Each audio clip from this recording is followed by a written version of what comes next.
sahabat pokok, teman-teman bonsai Indonesia. Jumpa lagi dengan saya Rudi Julianto dalam channel YouTube Pokok Art.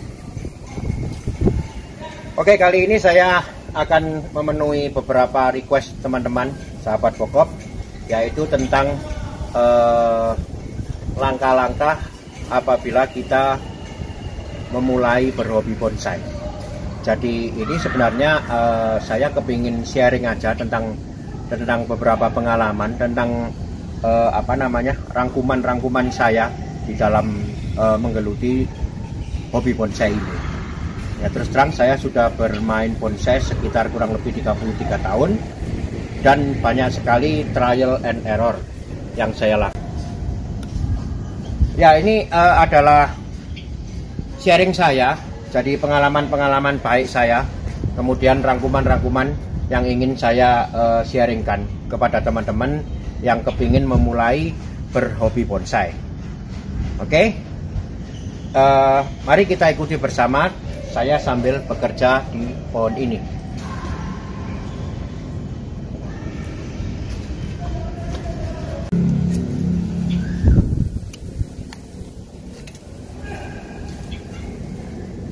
Nah, ini karena masih terlalu muda, kita biarkan dulu.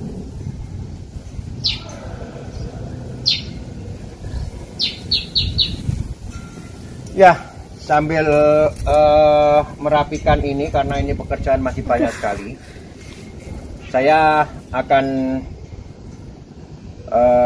sedikit sharing, karena banyak juga request ke saya bagaimana dengan seorang pemula atau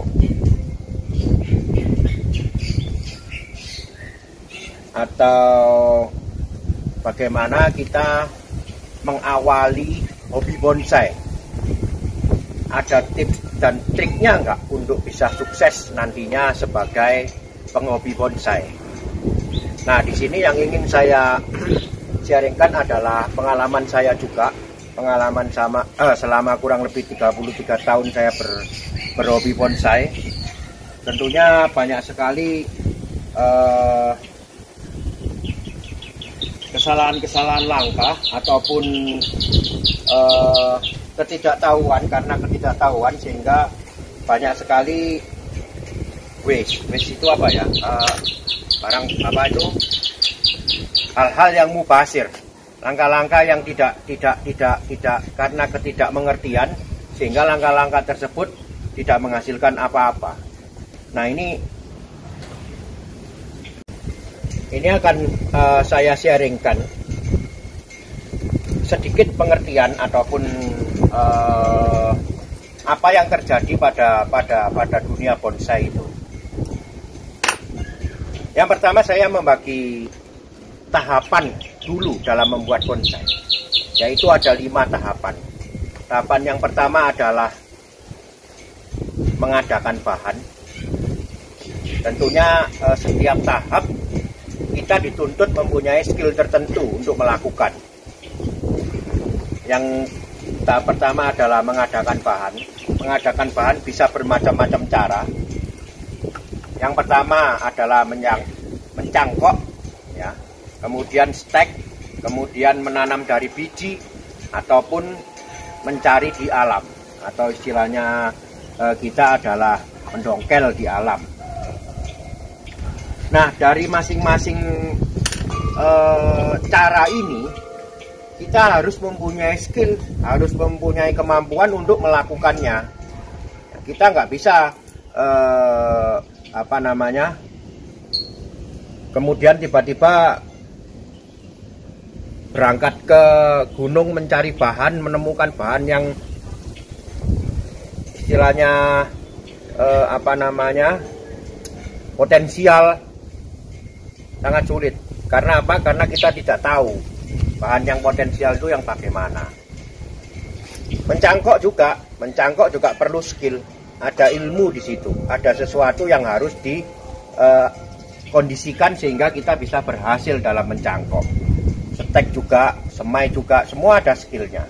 Nah, sekarang apabila kita sudah berhasil mengadakan bahan, tahap yang kedua adalah bagaimana kita menghidupkan bahan. Menghidupkan bahan juga saya bilang harus punya skill. Kita ngambil dongkelan dari alam, diambil bawa rumah, tanam di dalam pot atau di lahan, belum tentu bisa hidup. Ya, membutuhkan sebuah pengetahuan dan kemampuan untuk bisa menghidupkan.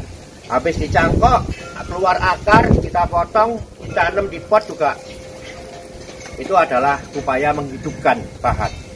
Setelah bahan itu hidup, yang ketiga adalah membuat kerangka.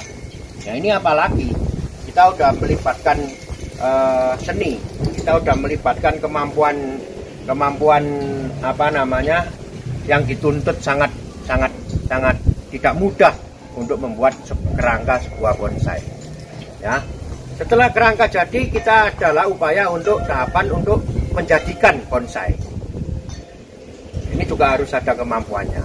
Setelah bonsai jadi, masih ada lagi tahap kelima, yaitu merawat atau mempertahankan agar bonsai itu tetap menjadi bonsai. Jadi kalau bonsai tua sudah jadi tidak dirawat, dia akan liar lagi, dia akan kembali tumbuh normal. Nah, itulah 5 tahapan dari membuat bonsai. Rangkuman saya membuat bonsai adalah bertahap-tahap seperti 5 tahap yang saya ceritakan tadi. Nah, kalau teman-teman mau mengawali hobi bonsai, pertanyaan saya mau dimulai dari tahap yang keberapa? 1, 2, 3, 4, 5.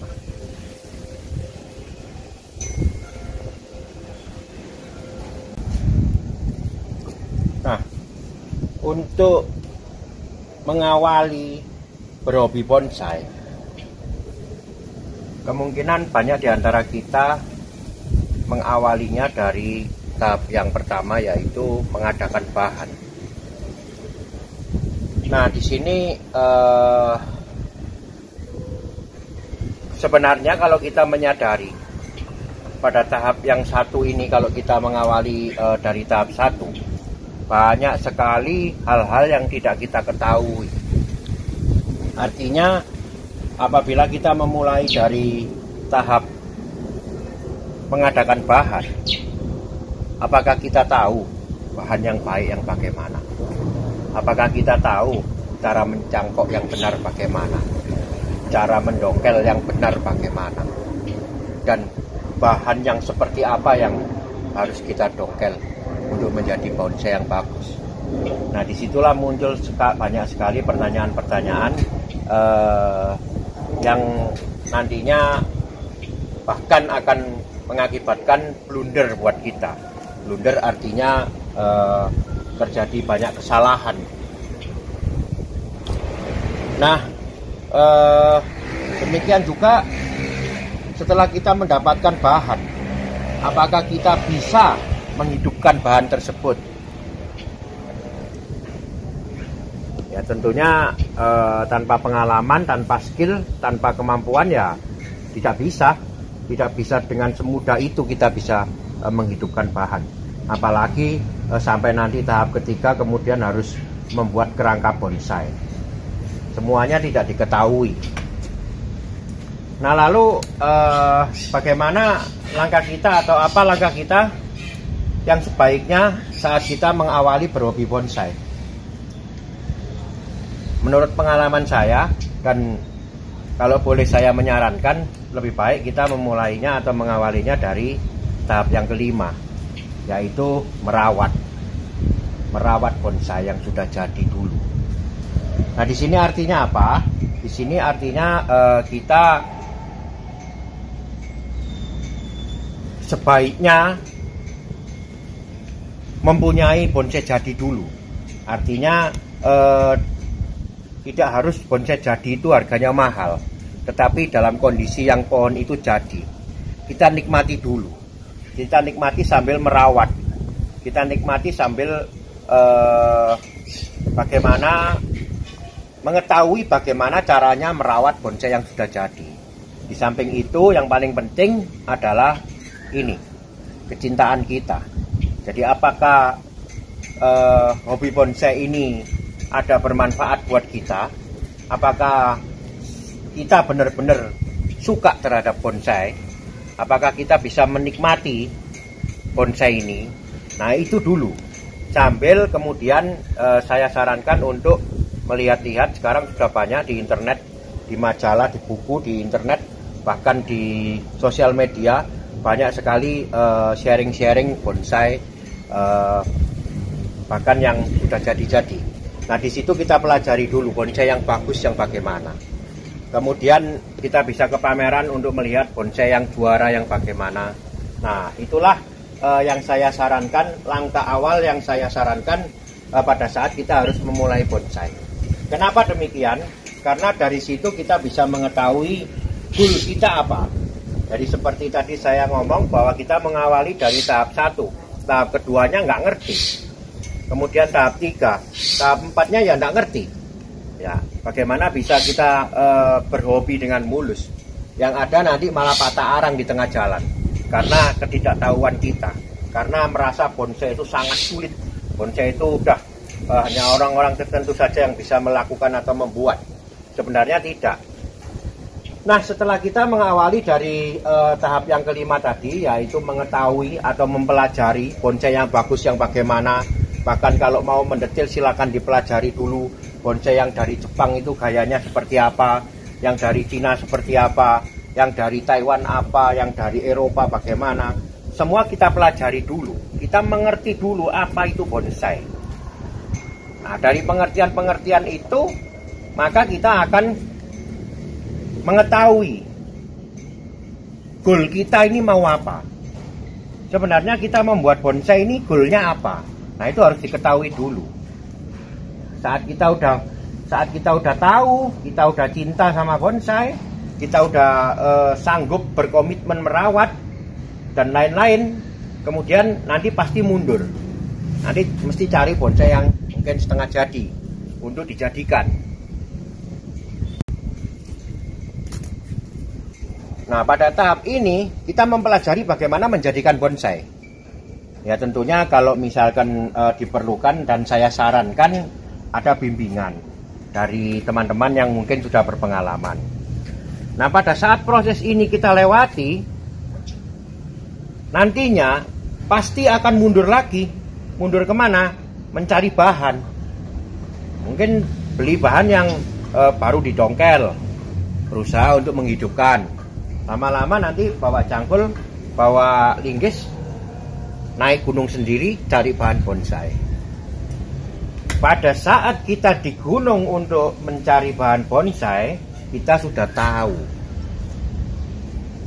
bahan yang seperti apa yang harus saya ambil, bahan seperti apa yang nantinya menurut saya bisa menjadi bonsai yang bagus. Nah disitulah uniknya berhobi bonsai. Uniknya apa? Belajarnya mundur. Jadi belajarnya dari yang expert dulu, belajarnya dari yang jadi dulu, kemudian nanti lama-lama mundur untuk mencari kepuasan dan mencari bahan yang masih mungkin belum apa-apa. Nah itulah sedikit saran saya, sedikit tips dan sharing pengalaman saya bagaimana mengawali berhobi bonsai yang baik. Karena banyak sekali request ke saya untuk memberikan tips agar para pemula ini tidak istilahnya salah jalan atau menempuh jalan yang banyak mubazir dengan melakukan hal-hal yang keliru, apalagi sampai merugikan secara finansial. Beli bahan salah, beli bahan yang harganya mahal dikira bagus dan lain-lain. Nah di situ nanti jawabannya adalah belajar dulu pengertiannya, belajar dulu bonsai yang bagus bagaimana, belajar dulu mencintai bonsai. Nah ini saya sarankan untuk semua tujuan. Jadi orang berhobi bonsai ini mempunyai banyak sekali tujuan. Ada yang bertujuan untuk jual beli, ada yang bertujuan untuk dikoleksi saja, ada yang bertujuan untuk bisa membuat bonsai, ya, dan lain-lain. Apapun tujuan Anda, langkahnya cuma satu, mengawali dengan memelihara bonsai jadi. Itu saya sarankan, karena di situ dengan demikian nanti kita mulai mengerti artinya goalnya kita berbonsai ini apa. Kita mau apa? Mau membuat bonsai. Bonsai itu bagaimana membuatnya? Itu dulu yang dipelajari. Ya, jadi kalau saya banyak sharing tentang seperti ini adalah teknik pembuatan bonsai yang udah profesional. Ini pemula tidak akan bisa meniru seperti ini. Seolah-olah saya sharing kepada orang-orang yang hanya untuk yang expert saja. Sebenarnya tidak. Justru hal seperti ini pemula harus tahu bagaimana kondisi pohon yang kematangan tertentu dirawat, bagaimana membuat perantingannya, bagaimana konsepnya membuat segala macam. Itu dulu yang dimengerti, itu dulu yang dipelajari. Masalah nanti cari bahan gampang. Yang paling penting bisa nggak mengolah bahan setelah kita mendapatkan bahan. Ya, gimana caranya kalau nggak kita belajarnya dari yang sudah jadi dulu. Jadi disinilah letak keunikan berhobi bonsai. Nah, itulah pengalaman saya. Saya pun juga mengawali dulu juga mencari bahan dulu. Sampai bingung. Sampai di gunung, naik gunung, nyarinya pohon yang sudah jadi bonsai yang nggak ada. Ternyata memang bonsai itu harus dibuat. Tidak bisa kita menemukan di alam kemudian udah jadi bonsai, udah kecil, udah enak tinggal pindah ke pot, tidak ada. Nah, disitulah kemudian saya belajar. Oke, buat teman-teman mungkin yang sudah terlanjur ataupun memulai dengan mengkoleksi bahan-bahan bonsai, silakan diteruskan, tidak masalah. Yang paling penting sambil meneruskan belajar mencari tahu ilmunya, kita mencari tahu juga pengertiannya bonsai. Apa itu bonsai? Sambil dipelajari, sambil belajar. Nah, jadi sambil belajar tahap 5, belajar tahap yang 1, belajar tahap yang kedua, dan lain-lain.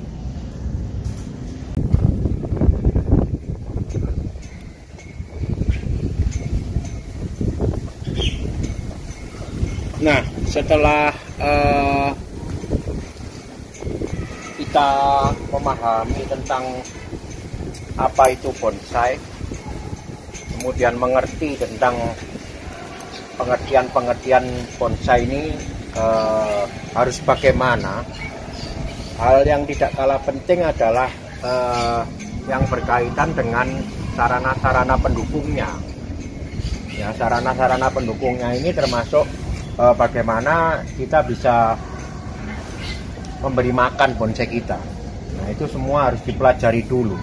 Kemudian ketika terserang penyakit, bagaimana cara penanganannya. Hal yang paling penting adalah mengerti tentang kehidupan pohon dulu. Ya, selain kita memahami tentang pengertian dari bonsai, kita juga penting sekali memahami tentang kehidupan pohon ini bagaimana di dalam pot. Cara menanganinya bagaimana agar dia tetap subur. Cara menanganinya bagaimana agar dia tetap sehat. Nah, itu yang faktor tidak kalah penting. Selain itu juga saya menyarankan untuk memperhatikan lingkungan sekitar, yaitu tempat di mana kita memelihara bonsai ini. Tidak sembarangan tempat bisa dipelihara sembarang bonsai. Jadi kalau bonsai-bonsai yang diambil dari daerah-daerah pesisir tidak akan cocok dipelihara di tempat yang dataran tinggi. Nah, demikian juga sebaliknya. Apabila kita bertempat tinggal di Bandung, kemudian kita menginginkan untuk memelihara pohon santigi, nah itu mustahil bisa baik. Bisa hidup bisa, tapi itu baik untuk menjadi sebuah bonsai yang matang, susah. Demikian juga kita hidup di daerah Surabaya, kepingin pelihara sinensis, ya nggak bisa, susah. Bisa pun pada tahap-tahap tertentu, sampai tahap kematangan sampai bisa maksimal seperti pohon sinensis dipelihara di hawa dingin atau di dataran tinggi, tidak bisa, mustahil. Nah, itulah hal-hal yang perlu diperhatikan atau perlu dipikirkan terlebih dahulu, karena dalam berhobi bonsai nanti kita hubungannya sama komitmen. Nah, komitmen dimana kita harus memelihara dia dengan baik, komitmen bagaimana kita harus mengusahakan segala sesuatu agar pohon kita tetap bisa tumbuh dengan baik. Ya, selalu diingat bahwa syaratnya pohon bisa dibuat bonsai adalah sehat. Tanpa kesehatan kita tidak bisa berproses, kita tidak akan mempunyai progres. Ya, oke, mungkin itu dulu sharing saya tentang tips untuk langkah-langkah berhobi bonsai. Terima kasih telah menyimak, semoga ini bermanfaat. Ikuti terus channel YouTube Pokop Art untuk segala info, teknik, dan sharing saya membuat bonsai. Tetap semangat, mari kita berkarya, karya bonsai Indonesia, bonsai tropis, konsepnya pokok. Salam pokok.